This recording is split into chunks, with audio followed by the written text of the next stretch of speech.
Thank you very much. It's an honor to be with you today. We just celebrated Women's Day at the White House. It was fantastic, attended by a lot of great women. All women are great. So this is the beginning of Liberation Day in America. We're going to take back just some of the money that has been taken from us by people sitting behind this desk or another desk that's not quite as nice, but they have their choice of 7, as you know. And we're going to charge countries for doing business in our country and taking our jobs, taking our wealth, taking a lot of things that they've been taking over the years. They've taken so much out of our country, friend and foe, and frankly, friend has been oftentimes much worse than foe. And this is very modest. And what we're going to be doing is a 25% tariff on all cars that are not made in the United States. If they're made in the United States, there's absolutely no tariff. We start off with a 2.5% base, which is what we were at, and we go to 25%. And basically, as you know, and as you've been seeing, not reporting as accurately as it should be reported because it's a massive story. Business is coming back to the United States so that they don't have to pay tariffs. And I think also because of November 5th, the election, they're very happy. AI is coming back to levels that nobody's ever seen before. It's a new, sort of a new business, I guess, when you think about it. But it's plants are going up all over the United States, and many of them have already been started. We're getting early electricity taken care of. We're getting permits very quickly for them, and we're going to make their life very happy. They're coming in with tens of billions of dollars. Individual plants will cost 10, 15, even $20 billion. We're going to let them build electricity generating plants along with their plant, and they can't even believe it. And we're going to get them very quick permits, as I've done always. I did that in Louisiana with 2 LNG plants. I got them one permit in 1 day after waiting 14 years, and the other one in 1 week after waiting for 12 years. But this is very exciting to me. This is the automobile industry, and this will continue to spur growth like you haven't seen. Before I was elected, we were losing all of our plants. They were being built in Mexico and Canada and other places. Now those plants largely have stopped, and they're moving them to our country. In Indiana, the great state of Indiana, I love Indiana. Honda is building one of the biggest plants anywhere, and they've just started. They wouldn't have done it without this. In all cases, they wouldn't have done it without what we're doing. So we'll effectively be charging a 25% tariff. But if you build your car in the United States, there is no tariff. And what that means is a lot of foreign car companies, a lot of companies are going to be in great shape because they've already built their plant, but their plants are underutilized, so they'll be able to expand them inexpensively and quickly. But others will come into our country and build, and they're already looking for sites. They're looking for mostly sites. They don't want to take the old buildings that are empty and falling down. They want to build new, and there's tremendous action. There is likewise for other companies and countries, like the chip making process. Your chip bill was a disaster done by Biden. All he does is give tremendous amounts of billions of dollars to chip companies that will do nothing with the money. They're not going to use the money here. They're going to just keep it. They have plenty of money. The one thing they have is they have a lot of money.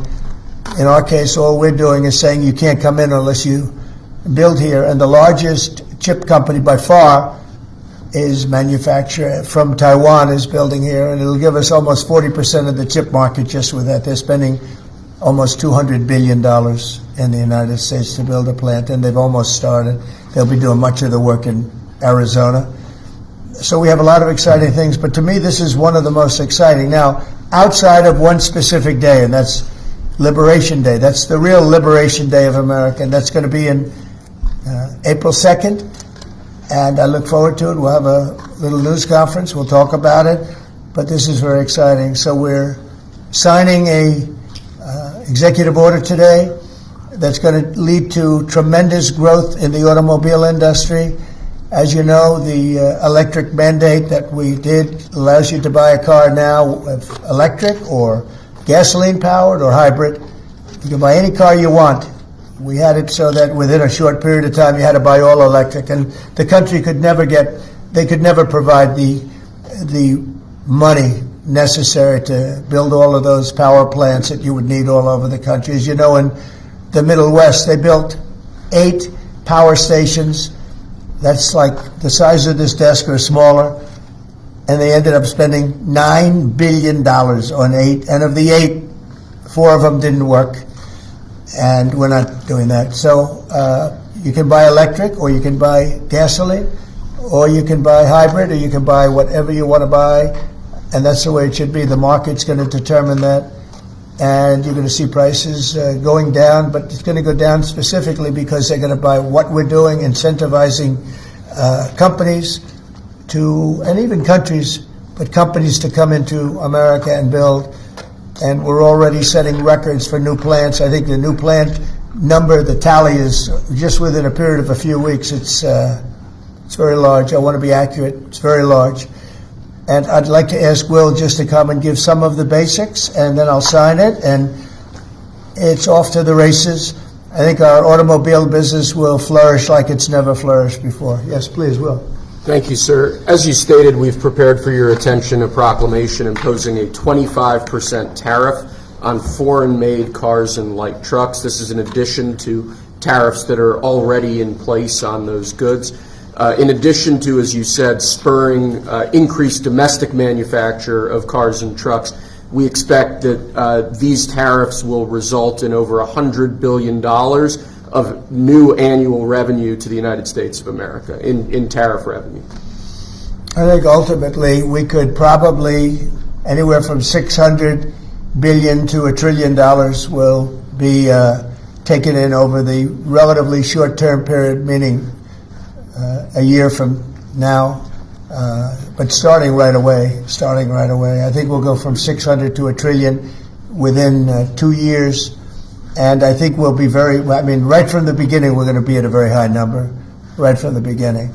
And right from the beginning you're going to have a lot of construction jobs, but you're also going to have a lot of automobile jobs. So this is very exciting, but it's also exciting because of what's happening with other aspects. We're going to be doing tariffs on pharmaceuticals in order to bring our pharmaceutical industry back. We don't make anything here in terms of drugs, medical drugs, different types of drugs that you need, medicines. It's in other countries, largely made in China, a lot of it made in Ireland. Ireland was very smart. We love Ireland. But we're going to have that. We're going to have lumber. We're going to free up some of our land. And you'll be able to meet a lot of other standards like fire cuts. If Los Angeles had fire cuts, which they didn't have, that's a gap of half a football field between areas. You wouldn't have had the fires. They would have been contained. But you have fire cuts. And by the way, you sell that wood for a lot of money, a lot of profit is made from that. But we're going to be doing lumber. We're freeing up our land so that we don't have to use outside sources of lumber. Energy, we're doing fantastically well at. The energy prices have been coming down rapidly as we increase supply, and we've already done that.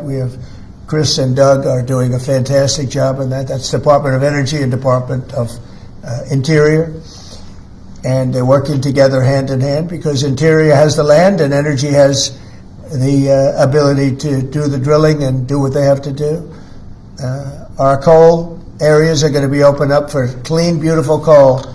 Germany's opening up many coal plants now. They tried the wind and it didn't work. They almost went out of business. They almost went bankrupt. They tried wind, which is a disaster because it's too expensive and it doesn't look good, kills all the birds, a lot of problems. But Germany is now building a lot of coal plants. China is building one a week. Think of that. And they're using coal, which is very powerful. Coal is a very powerful energy.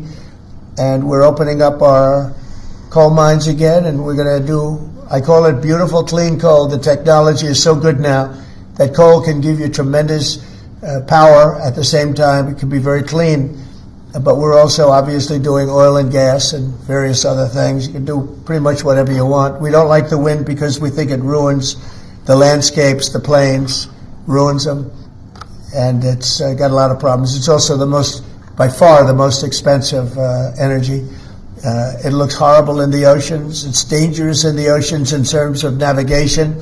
And if you look at what's happening with whales, in one area, they lost 2 whales, like in 20 years, washed ashore. And this year they had 17 wash ashore. So there's something happened out there. There's something driving the whales a little bit loco, but they lost 2 in 20 years. And now they lost 17 in a short period of time. So it's something wrong out there. So this is very exciting. This is going to lead to the construction of a lot of plants, and in this case, auto plants. And you're going to see numbers like you haven't seen, both in terms of employment. It takes a little while. You're going to have great construction numbers initially, and then ultimately you're going to have a lot of people making a lot of cars.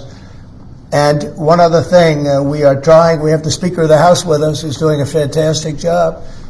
And where's Mike? And we're trying to get approved. Mike, thank you very much for being here. We're trying to get approved, if we can.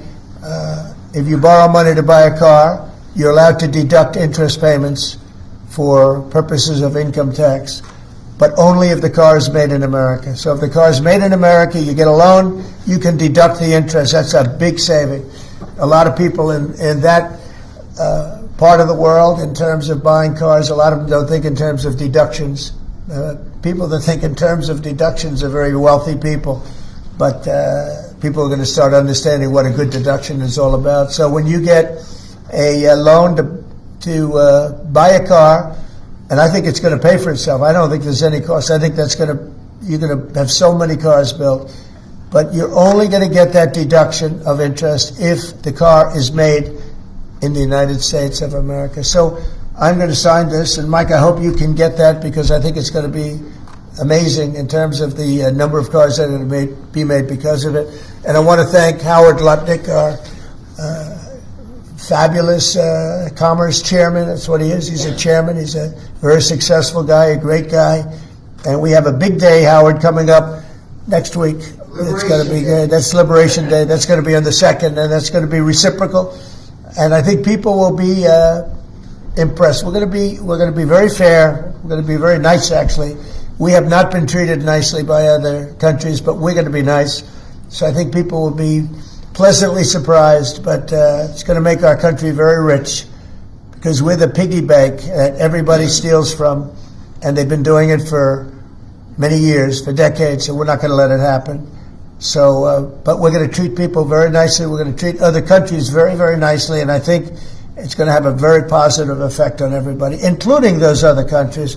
So I'll sign this, and we will see you again on April the 2nd. In terms of this, it's going to be another round, and it's about making America great again, making it strong and prosperous again. Thank you very much. So this is like on tariffs. Next about tariffs, Mr. President, on the car tariffs, how do you ensure that a car coming into the country is fully built? Could an automaker in Germany say, leave the tires off a car? Yeah, we're going to have very strong policing, and it's pretty easy to do. If parts are made in America and a car isn't, those parts are not going to be taxed or tariffed. And we'll have very strong policing as far as that's concerned. For the most part, I think it's going to lead cars to be made in one location. Right now, a car would be made here, sent to Canada, sent to Mexico, sent all over the place. It's ridiculous. So this is a very simple system. And the beauty of the 25, it's one number. It's not up or down depending on the cost of the car. It's one number. And that number is going to be used to reduce debt greatly in the United States and to build things, reduce taxes. I mean, basically, I view it as reducing taxes and also reducing debt. And within a fairly short period of time, I think we're going to have a balance sheet that's going to be outstanding. Yeah. How do you assure Americans then that this will not cause a long-term increase in prices? Well, look, I think we're going to have a market the likes of which nobody's ever seen before, not in this country. We had the best market ever in my first term. It was the strongest market ever, the best economy ever. And I think I think this blows it away. But this is something that people have wanted to do, presidents have wanted to do for a long time. A lot of them didn't understand it. It wasn't a priority for them. But foreign countries understood it very well. And they've really ripped us off at levels that nobody's seen before. But that's not going to happen. Mr. President, is this for today or on April 2nd, the auto tariffs? Say it. Do these auto tariffs go into effect today or on April 2nd? They go into effect on April 2nd. We're signing today. It goes into effect April 2nd. We start collecting on April 3rd. Mr. President, any more sectoral tariffs that are coming in on April 2nd? What does that Any mean? more tariffs on any other sectors on April 2nd, for example, chips or pharmaceuticals? Not then, but we will be putting a tariff on lumber. We, as you know, have a tariff already on steel and on aluminum of 25%, and we're taking in tremendous amounts of dollars. More importantly, our steel factories and aluminum factories are roaring. They're starting to roar. They're building new ones. I just heard from Nucor, which is a big company, a very big steel company, and they're building a massive plant for steel that they wouldn't build without this. So you're going to see things that are going to be actually amazing. And I think you already have. You know, we've had some news conferences where I can't have enough. They want to do news conferences where they announce they're going to spend 20, 30, 40 billion dollars. But Apple, as an example, is spending $500 billion. Okay. On the signal chat, Senator Roger Wicker. Hold on one second. Mr. Go ahead. President, reciprocal tariffs next week. Will those be immediately effective April 2nd on all countries, or will you focus on the worst offenders? No, we're going to make it all countries, and we're going to make it very lenient. I think people are going to be very surprised. It'll be, in many cases, less than the tariff that they've been charging us for decades. So I think people are going to be very, very surprised. Why is On these that? auto tariffs, I think they'll be pleasantly surprised. I don't know. I think we're trying to keep it somewhat conservative. and on these auto tariffs, we saw obviously the NASDAQ 100 go down 2% at close, S&P 500 down 1%. What are you concerned Is that about today? that market reaction? Today? Yes, sir. I didn't say that. I want to see the jobs. I want to see that'll all take care of itself. That could take care of itself in 1 day, 2 days, or 1 week. Are there any conditions under which you'd remove these auto tariffs, sir, or is this permanent for the rest of your term in office? Oh, this is permanent. Yeah, 100%. Yeah. Are you on the auto tariffs? Did Elon Musk advise you at all on these auto tariffs? No, because he may have a conflict, so we don't talk. I've never talked to him. Elon's amazing. He's never asked me for a favor in business whatsoever. I'm actually a little surprised by it. I might do it. I might not do it. I do what's right, and he'd want me to do what's right. No, he's a patriot. He has never, these are big deals we're talking about. This is probably nothing like this. And I've never had Elon come and say, would you do me a favor with the mandate or the electric mandate or anything. He's never asked me for anything. Sir, also, what's your response to Republican lawmakers who have said today that your administration should take more accountability and not downplay what's happened with Signal that we've seen in these messages today? Well, I don't know about downplaying. The press upplays it. I think it's all a witch hunt, that's all. I think it's a witch hunt. I wasn't involved with it. I wasn't there, but I can tell you the result is unbelievable because the Houthis are looking to do something. They want to know, how do we stop? Can we have peace? The Houthis want peace because they're getting the hell knocked out of them. It's been very, very strong. The Houthis are dying for peace. They don't want this. And they're bad. Look, they were knocking ships out of the ocean. We had in the Suez Canal, they only have about 20% of the ships going through. They have to go through a different way, which takes weeks of travel. And that really affects commerce. But the Houthis have been hit hard, and they want to negotiate peace. But I don't think they're quite ready. Classified that was shared? Say it? Do you still believe nothing classified was shared? Well, that's what I've heard. I don't know. I'm not sure. You'll have to ask the various people involved. I really don't know. I can only tell you this. You don't want to talk about it. The Houthis have been horrible to the world. What they've done, killed a lot of people, and knocked down a lot of ships and planes and anything else. It's not just the ships. And they have been hit. They have been hit harder than they've ever been hit. And they want us to stop so badly. And they've got to stop. They've got to say no mas. But I can only say that the attacks, it's attacks every day, every night. It's not just the one. You're talking about one. The attacks have been very successful, even beyond our wildest expectations. We've hit them very hard, very successfully. And we're going to do it for a long time. We're going to keep it going for a long time.